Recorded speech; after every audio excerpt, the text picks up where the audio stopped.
Welcome to the Traffic Hackers Podcast, the crossroads of lead generation expertise and business growth savvy.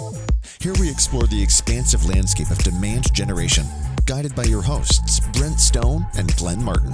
So get your laptop out and your cell phone ready. It's time to enter the world of the Traffic Hackers. Hey, welcome back to the Traffic Hackers. I'm Brent. What's up, guys? Glenn here. Super excited to jump into some more stuff with you guys today. It's going to be good. Today, we're getting into some content on different channels, multi-channel marketing for the purpose of lead generation, because I think a lot of people discount the whole idea of having a couple different avenues, because a lot of times we're taught to go deep on one thing. I don't disagree with that. I think people should master a platform. However, if you're going to work with a company like ours, or if you're going to work with a company, another firm out there that's going to handle lead generation for you, or advertising, or whatever the case is, they have a lot of tools at their disposal. So Glenn, I want to ask you, from your perspective, what are some, I was going to say pros versus cons on going multi-channel. Let's just stick with the pros. Hey, what are reasons to go multi-channel, and what does that look like? It's a great question. And whether you're a business doing this for yourself or whether you have someone coming in from the outside, there's a lot of pros to having multi-channel marketing. And what we mean by that is, obviously, you look at your top social medias like Instagram, Facebook, X, LinkedIn. You jump into your top ones. That is where a lot of people's eyeballs live on a day-to-day basis. And then you have other multi-channel, which is your website.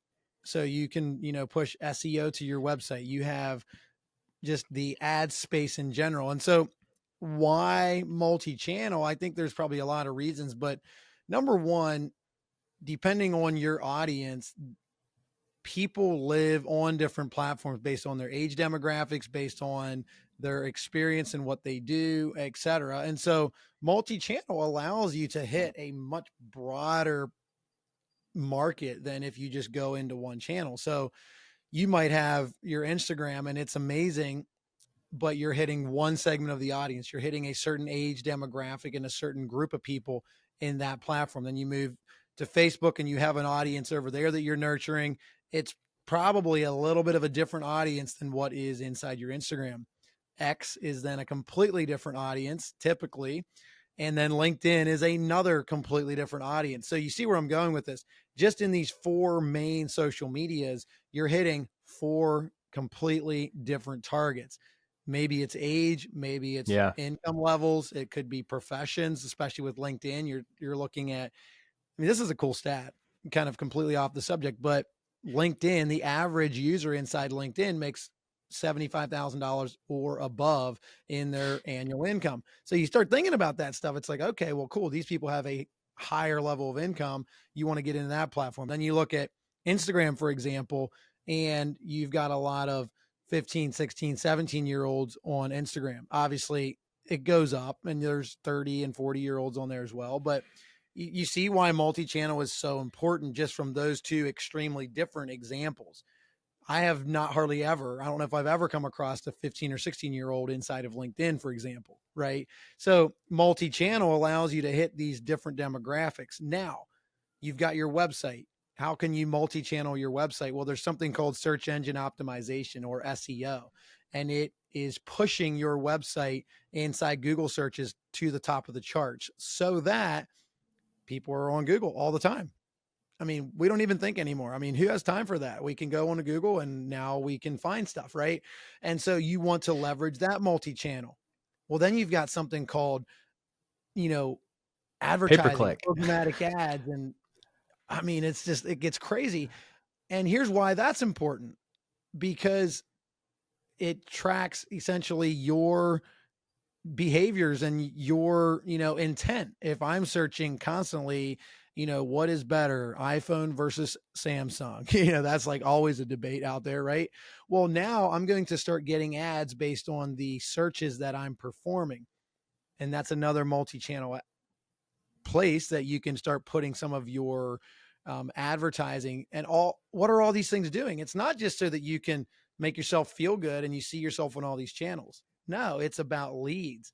Every business wants leads, whether it's a brick and mortar store or whether it is a online business. Every business wants leads. And that is paramount when it comes to this multi-channel.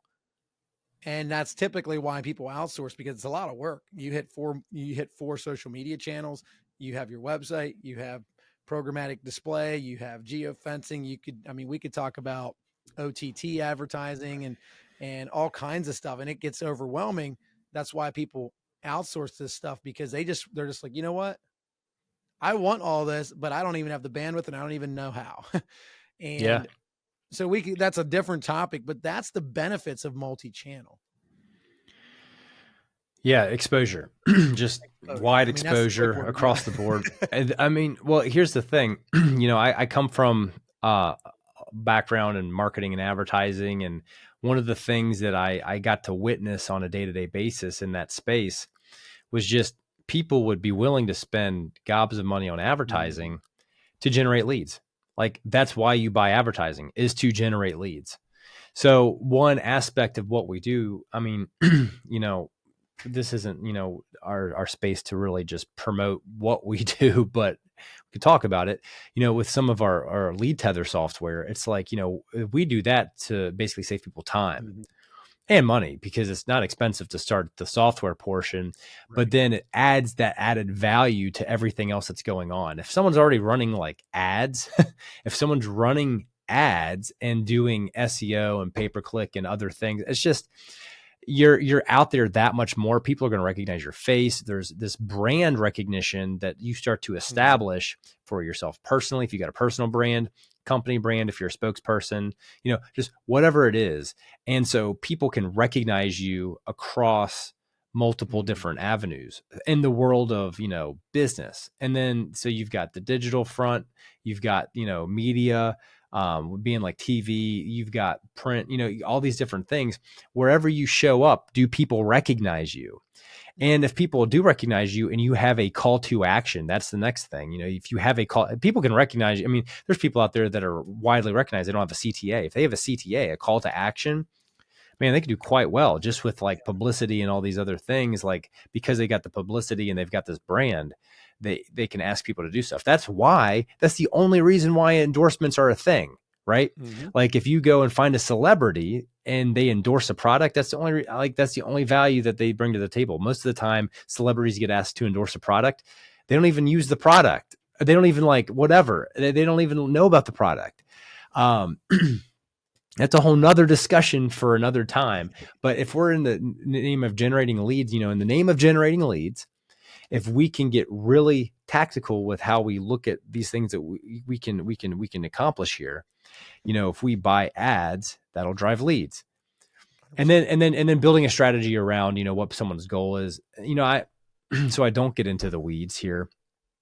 I do think that, when we look at this type of look at this type of topic, it is dangerous because people can go off on one end really quickly. I think I almost get overwhelmed talking about ads with people because people just don't understand. It's not just like, oh, I want to buy ads. Cause I've heard, I've heard that for years, even when I was in the radio space, people are like, well, it's just ads. Why are these more expensive than these over here? And it's like, well, a whole nother discussion, but basically there's really good reasons for why things are priced a certain way. And you can explain that if people are willing to actually build a strategy for their business. If people are just price shopping and whatever, a lot of times people won't buy ads in general. People don't want to talk to a company like ours or another big firm or whatever, just because they just don't understand the value that's there. And if people really wrap their head around it, well, how do these businesses stay afloat? Well, they're providing someone value. There's businesses buying ads. There's businesses doing these things, using these services. And so I guess for anyone that's listening to this, if you're really trying to generate more leads, you can do this really cheap. If you're starting off, I mean, you can do it really cheap if you're not starting off, but here's what you should probably be doing. And Glenn, you can weigh in on this here in a second, but having different social channels like what you mentioned, I think is really, really a starting block, because it's just real estate. You're just taking up real estate. Then you can do paid ads on social media and stuff like that. But your product and service also have to make sense for that audience. And then you can, do more of a professional type of outreach through LinkedIn. Definitely recommended, because we're really big on LinkedIn. But then there's also, you have your ad space, and then just targeting people, like you said, based on behavior. Where do they congregate online? Finding places where they already are online, and then buying ads within those places. All of this stuff is really big and important to really wrap your head around. And here's the best part. If you just want to generate leads and you don't want to take the time to wrap your head around it, you should hire out. You should outsource that. So that's just something else to consider. But knowing that multi-channel is part of the bigger strategy, I think that's probably one of the big things. So what you have any remarks on that, Glenn? Anything that you want to like throw in there as we're focusing this thing on, hey, how do you generate leads with multi-channel? How do you look at lead generation through the lens of leveraging multi-channel? What's a closing remark or two or three? I think if you're trying to do this, Brent already mentioned, it can be overwhelming. It's like, man, there's a lot here. How do I really dice this down so that I can actually start doing this? That's why you see a lot of like brick and mortar businesses. They have no online presence yet, as far as like in Instagram and Facebook and places like this. It's because they don't have the time to actually do it. So I think we can all create time for probably one channel. And as you get really proficient at one, then you can move to a second or a third, and then you start to bring in bandwidth that you can do more. And so my closing remark here would be, find a channel that you spend time on already consuming, because we all have one probably that we consume on, right? It's Facebook, it's LinkedIn, it's Instagram. Now start producing for that platform for your business and get really good at that one. And then maybe you can look at adding other ones in, but start with one, start with 30 minutes a day, and start putting some thought into what can I do? Most people overthink it. If you've got a brick and mortar business, start creating content around just what you're doing on a daily basis, or products in your store, and just start putting stuff out there. I don't care if it's not as professional as it should be. Start getting something out there so that business owners know, hey, I'm here. It's like you raising your hand online. We're here and we're in business, and we're not going anywhere. Because in a day and age today where someone looks you up and they go over and check out your Instagram or your Facebook, and you haven't posted since 2016, you're inadvertently saying, I don't know if we're still in business or not, but you're welcome to try. But if you had something posted 24 hours ago, or even a week ago, or even 30 days ago, people know you're still credible. You're still here. There's still relevant content. I mean, this goes for every single industry. I was talking to a law firm about 2 years ago, and they're still in business. They're doing okay, but they have no social presence. They're like, yeah, I know we need to. I said, well, can I give you an example? If I look you up, they're trying to hit like younger demographics of people, and with the services that they offer at that law firm, I was like, on your Instagram, you guys haven't posted anything since 2016. And if I am a young person looking for a credible law firm and I see that, I'm not going to you. It's not because I have any beef with you. I just don't think that you know what I'm doing, because you haven't even posted anything for 8 years. And it's like, oh man, and to me, that is why this is so important, is its credibility in the marketplace today. So find one channel, go in on that one, and then you can start allocating and outsourcing as you get busier and as you bring in more clients. You can start to outsource and start hitting these multi-channel advertising aspects. So that's my closing remarks. And I hope that you guys go out and actually start doing this for your business, because you will see a return. Not right away, but you will see a return. Yeah, totally.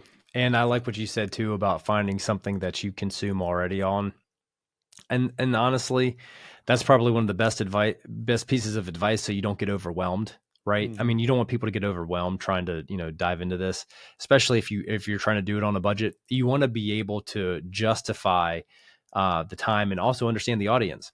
Another thing that I was thinking of after you said that, Glenn, was that if you do run brick and mortar, being able to ask each of your customers as they're checking out, hey, do you consume on social media? Are you on X, Instagram, Facebook, YouTube, TikTok? What are you on?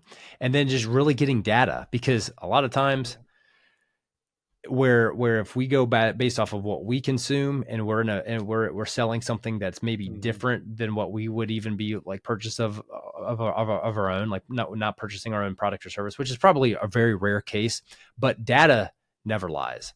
So if you can ask, then you're really confident that you're going to invest good time in creating something.